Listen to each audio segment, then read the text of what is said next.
Let's take a time out here on Scoreboard Live. When we come back, we'll head to the Panhandle. All roads in 3A lead through Canadian. The Wildcats, they went back-to-back in 2014 and 15. They're young, they're fun, and they got dreams in 2017. You're watching Texas Football Days on Fox. Let's flash back to 2015. The Canadian Wildcats put the exclamation point on back-to-back perfect 16-0 seasons with a 61-20 victory over state power Refugio.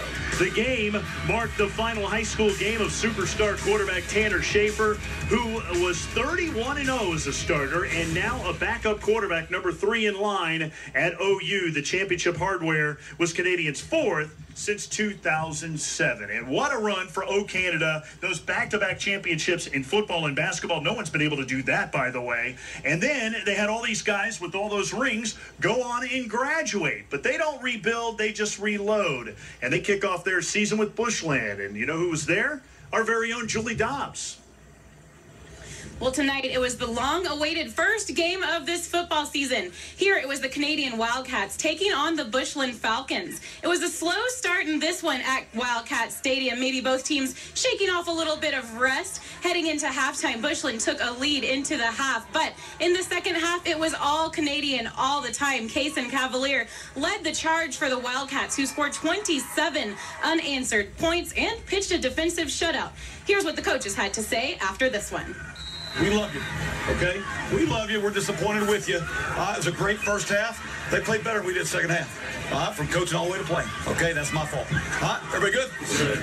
Early in the game, we were just struggling to move the ball at all, you know, and our defense kind of kept us in the game, you know, and then we kind of got a running game going a little bit and kind of were able to play a little bit faster and kind of got into a rhythm and, threw enough deep shots that, to really help us out. So, but it was really sloppy, but we got a ways to go, but we're sure pleased with this win. That wraps things up for us here from Wildcat Stadium, where the Canadian Wildcats win 47-23. Next up, they'll face River Road right here at Wildcat Stadium in Canadian, Texas.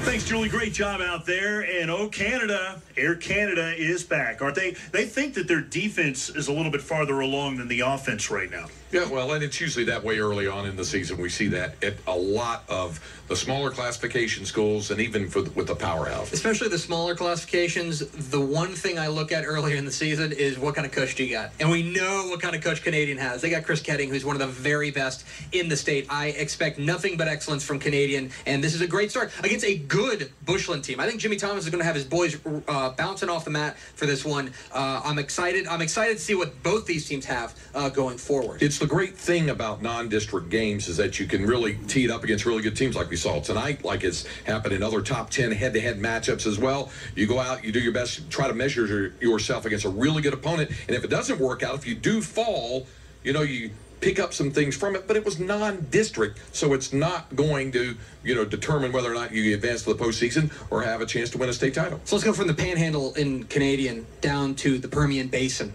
where we can find Ira Ann and Crane. Fantastic matchup tonight. Out to the Permian Basin.